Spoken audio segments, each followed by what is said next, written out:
할렐루야. 주님의 평강이 오늘도 우리 모든 성도님들과 함께 하시기를 축복합니다.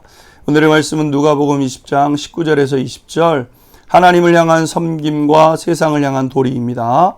십자가로 가는 길에서 예수님은 사람들의 비난과 공격을 받으셨습니다. 예수님은 사람들에게 사랑과 경배를 받으셨지만 오늘처럼 비난과 공격도 받으셨던 거죠. 예수님만큼 하나님의 뜻대로 사신 분도 없고 또 선한 분도 없었음에도 예수님을 노리는 사람들은 주변에 항상 있었습니다. 하나님의 뜻대로 산다고 해서 모든 사람들이 환영해주고 축복해주는 것이 아님을 깨닫게 되죠. 19절 20절 말씀 보십시오. 서기관들과 대제사장들이 예수의 이 비유는 자기들을 가리켜 말씀하신 줄을 알고 즉시 잡고자 하되 백성을 두려워하더라. 이에 그들이 엿보다가 예수를 총독의 다스림과 권세 아래 넘기려 하여 정탐들을 보내어 그들로 스스로 의인인 체하며 예수의 말을 책잡게 하니. 여러분, 이 세상은 의인만 살고 있지 않기 때문에 여러 가지 공격과 어려움 속에 그리스도인들이 서게 됩니다. 오히려 종교 지도자들은 예수님의 말과 행동을 책잡으려고 안간힘을 썼죠. 이들이 예수님께 던진 오늘 첫 번째 질문은 세금에 대한 것이었습니다. 우리가 가이사에게 세를 바치는 것이 옳습니까? 옳지 않습니까? 라고 물은 것이죠. 당시 이방 사람들은 로마 사람들에게 지배를 받고 있었기 때문에 로마 권력을 인정하고 그들에게 세금을 바치는 것을 행하고 있었습니다. 그런데 그것이 옳은 것이냐? 우리는 하나님의 백성인데 로마에게 세금을 바치는 것이 옳으냐? 라는 질문을 받으신 것이죠. 그 이면에는 예수님의 답을 가지고 예수님을 반란 세력으로 몰려는 의도가 숨겨져 있었습니다. 그래서 예수님은 그들의 생각을 간파하시고 이렇게 대답하셨습니다. 23절에서 25절입니다.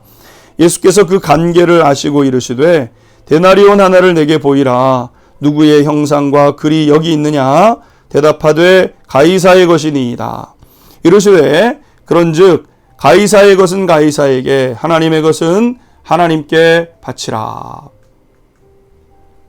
예수님의 대답은 간결하면서도 명확했습니다. 하나님의 백성으로서 하나님을 섬기는 삶을 살아가는 것을 인정한다면 하나님 앞에 드리는 것 당연한 것 아니냐. 동시에 가이사의 지배를 인정하고 있다면 가이사에게 세금 내는 것 당연하다라고 이야기했습니다. 신앙을 가진 그리스도인들은 현실적인 삶이나 상황을 부정하지 않습니다. 한쪽으로 치우치는 것은 극단적인 신앙인데요. 쉽습니다. 이단의 특징 가운데 하나가 뭐냐면 치우침 아니겠습니까?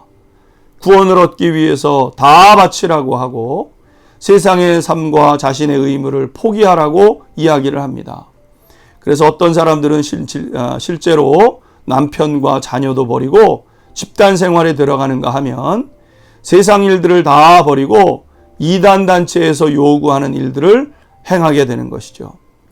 그러나 여러분, 그것은 신앙이 좋은 것이 아닙니다. 극단으로 치우치는 것은 모든 것이 명료해 보이는 것처럼 좋지만 우리가 살아가는 세상에 한 가지만으로 세상을 판단할 수 없는 것 아니겠습니까? 여러분, 우리는 영과 혼과 육으로 이루어진 복합적 존재이고 그리스도인들은 세상을 떠나 살 수 없는 존재 아닌 것 아니겠습니까?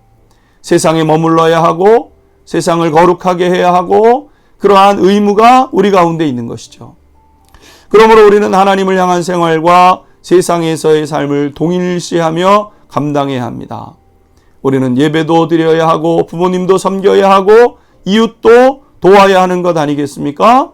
이것을 잘 감당해야 하는 것이 우리의 삶인 것이죠.